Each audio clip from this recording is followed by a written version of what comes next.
Hi everybody, and welcome to Lost Genre Reddit Stories.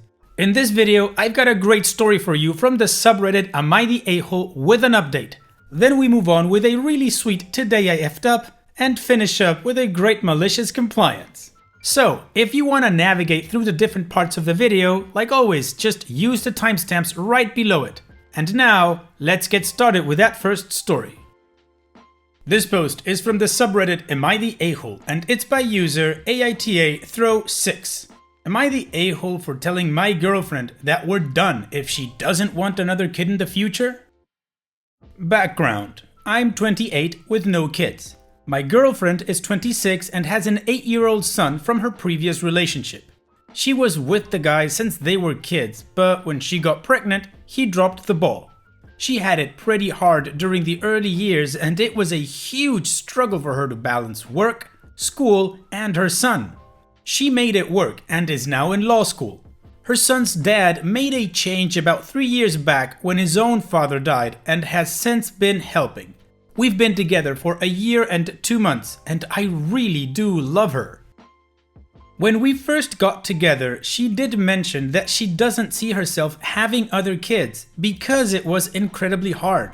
She values her time alone when her kid is away, and she wants to travel with her son, being that he's bigger now. Also, that she has a school-age kid and doesn't want to start over with an infant. We were too early for me to complain about it or try to change her mind. It wasn't brought up again for some time. Fast forward to last night. We were watching something and I mentioned that my co-worker has left work to have her 4th kid. She said that she couldn't imagine having that many kids. I got a little offended, being that my parents had 5.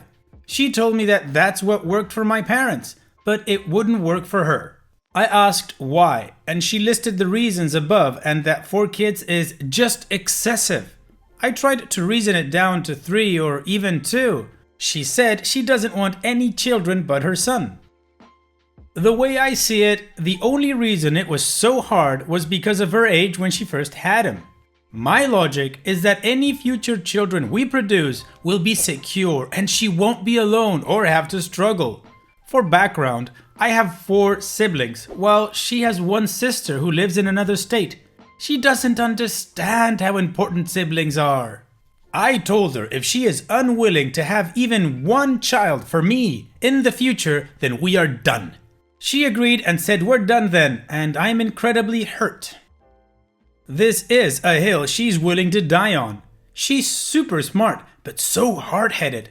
No matter what I said all night, she wouldn't hear it or budge her views at all. I'm hurt because I made the empty threat and she very easily went through with it. I'm not feeling valued at all. I love this woman, and the thought of us having an expiration date kills me. I want to marry her and have kids with her, and she's just uninterested. She also said I was being an a-hole and not taking her experiences into account when I totally am. I acknowledge how hard it was for her, which is why I think she would have a totally different experience if she tried again. She's not 18 anymore and will have me by her side. I want her back, but don't know what to say. She seemed very certain when she agreed to the breakup. Please tell me, am I the a-hole? Well, OP, you're not just the a-hole, you're a bit of an idiot. I'm sorry, no, that's not right. You're a whole lot of idiot. Who do you think you are, and what did you expect her reaction to be? Oh no, please, don't break up with me. I'll have all the kids you want. What? She doesn't want to have kids. She already told you.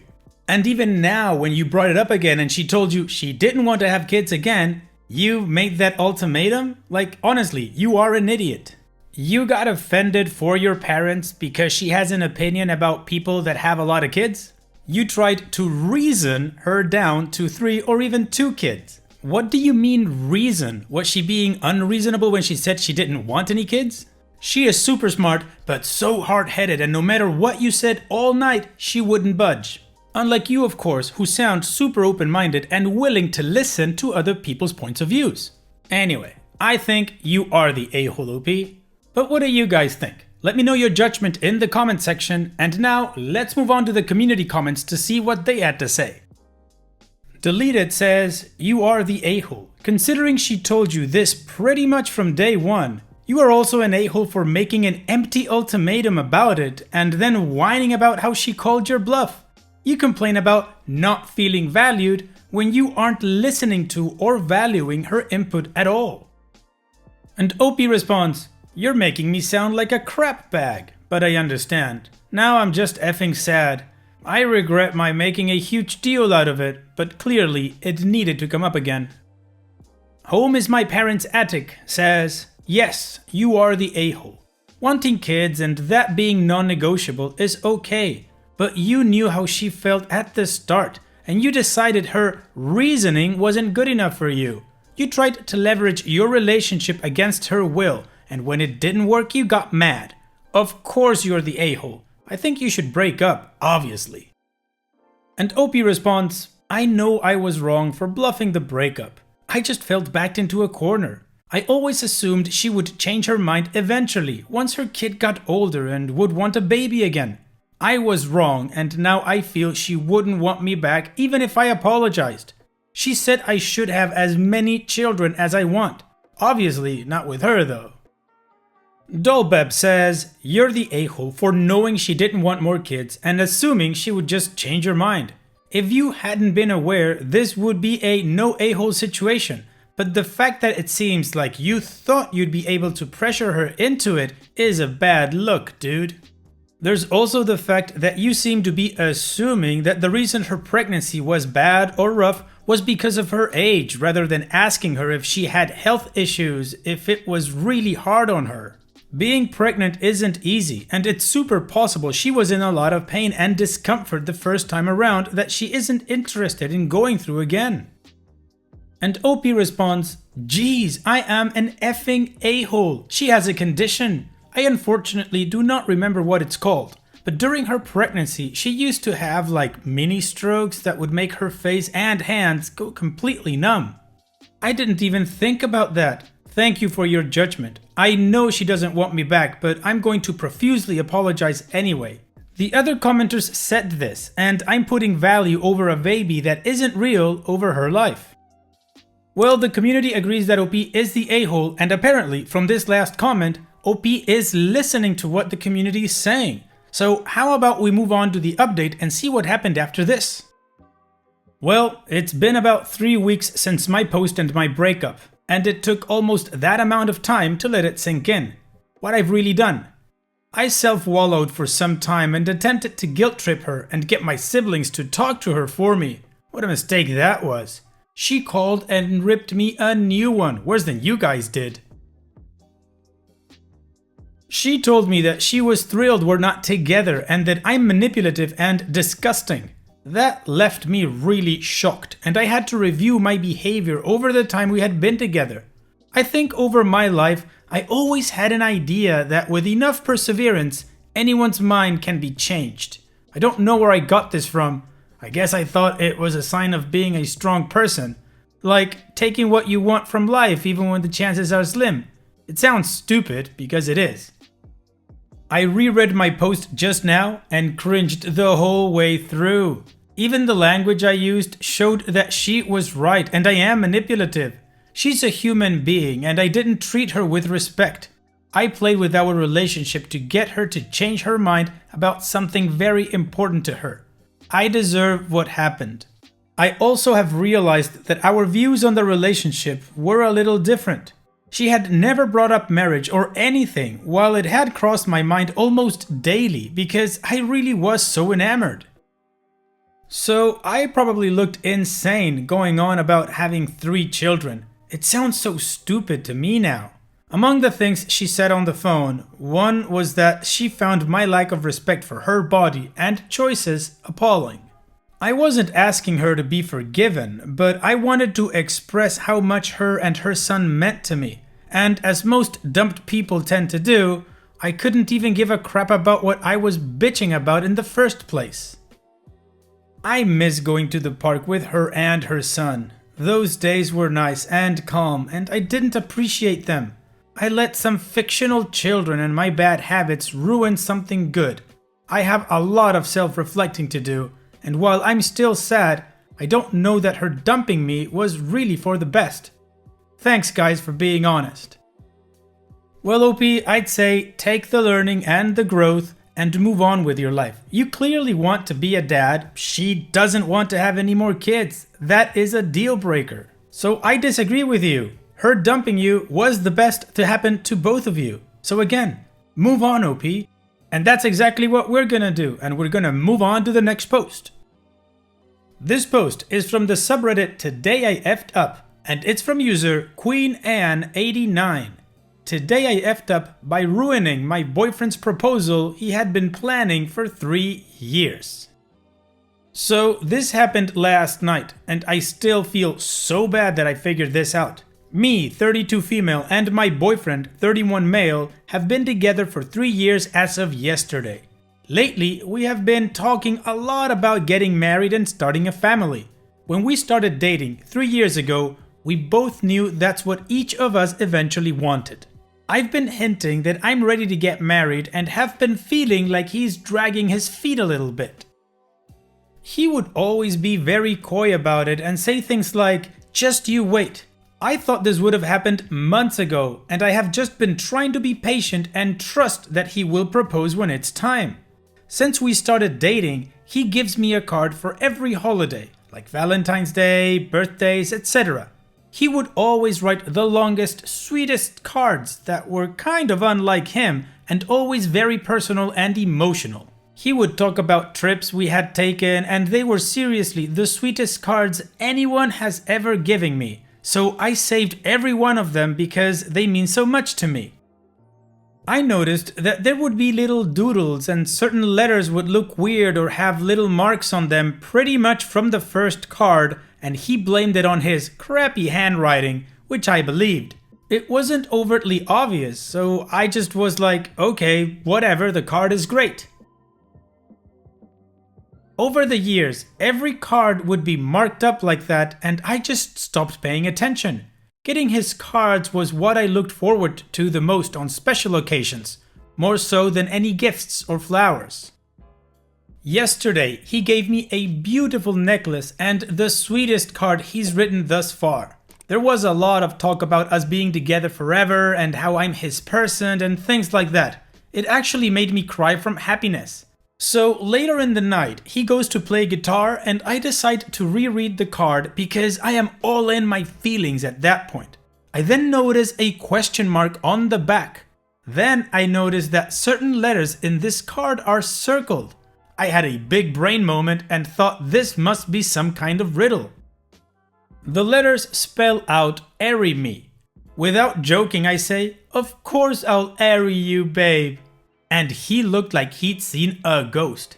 Every card he has ever given me has spelled out his proposal. That's what the weird marks by the letters were for. He said that he knew he was going to marry me when he met me and has been planning this for 3 years. In the previous cards, the letters were not circled. It was just like little dots or certain letters were capitalized. I haven't gone back to read the rest of the cards because I'm still recovering, lol. For some reason, he circled "Arry me" on this card, which made it kind of obvious. He tried so hard, but ultimately, he went too far with the last card, lol. He said he planned on telling me to gather up the cards and say it was a game from Facebook or something, so I would spell it out and he would propose. This was supposed to be the last card. I can't believe I didn't figure it out earlier, and he basically told me he is going to just throw the ring at me now. Joking, of course. Aw, that is a very sweet and long worked proposal. But OP, you didn't F up because you uncovered this riddle. He effed up by making it too simple at the end. In any case, it's still a sweet story. Thanks for sharing, OP. Anyways, let's move on to the next post. This post is from the subreddit Malicious Compliance, and it's by user Boris Sanovavich. As much time as I want, you say? Let's set the stage here. Mom, mine obviously, mid-30s with 3 kids and a perfect work ethic. CEO, European expat that owns a company. Jane, CEO's significant other. Adam, we'll meet him later. A few years ago, my mother started working an online job because she didn't have the time for in-person work. especially since my little sister was but a chubby toddling kid and everyone else in the house had school or work. Now, she got hired and worked her way up until she pretty much became the CEO's right-hand woman for their home-based workers here. She got good at her job and was offered a raise and a free apartment in the Middle East so that CEO and some other executives could work with her personally. She was torn choosing between staying with us and leaving, but the new paycheck was almost thrice what she was already earning. Pretty generous, don't you think? She got even more work done in less time, and soon she alone was doing like 60% plus of all the salary calculations for the company, or at least the Middle East employees, can't remember what exactly, plus whatever the CEO and Jane had her do. It was all fine for about a year and a half until Adam was hired. The way Mom described him was pretty much high school sports jock, swaggering about and acting like he was hot stuff. He eventually got into CEO and Jane's circle of friends and started bad-mouthing my mom in his department and in meetings. Didn't help that Jane was jealous of how much my mom was working with CEO. After months of workplace harassment and CEO's visible distrust of Mom, she asked him if she could end the contract early. No pay for the unfinished duration, no need to pay her tickets home, no need to get the severance package stated in the contract. She was miserable and stressed. CEO said that he didn't want to end it early, considering that she still had about a year in the contract. Mom instead asked if she could instead go home for a month since Christmas was coming up. CEO said, "Sure, take all the time you want to relax." Take all the time you want to relax. Mom agreed to that and CEO scheduled and paid for her flights. Christmas came and went and CEO is freaking out because my mom didn't board the return flight back to work. Her phone was ringing almost every day. The only time she picked up, she put him on speaker. She had her hands full. And he was basically begging her to come back. I caught a couple of snippets about how the rest of the salary people were overworked, and he was willing to increase her pay even more. He kept calling for the remainder of the contract period, but she never talked to him again, not even for the pre-Christmas pay that she never got. He even tried going through mutual contacts. Didn't work. She looked pretty relaxed to be back home with us. Well, I'm guessing your mom needed a lot of time to relax, and that's what she took. Unfortunately, her contract expired while she was taking that time. Haha. And it's that time that we've reached the end of the video. I hope you enjoyed today's stories. I certainly did reading them to you. So if you did, then go ahead and give the video a like, and don't forget to subscribe to the channel and become a member of our Discord community that just keeps growing, and it is fantastic. And like I said in the beginning of the video, all of the relevant links are in the video description below, so be sure to check them out. And finally, I'd like to thank you all for taking the time to watch this video. It really does mean a lot to me that you guys enjoy this content, so thank you once again. And having said all that, I will see you guys in the next video.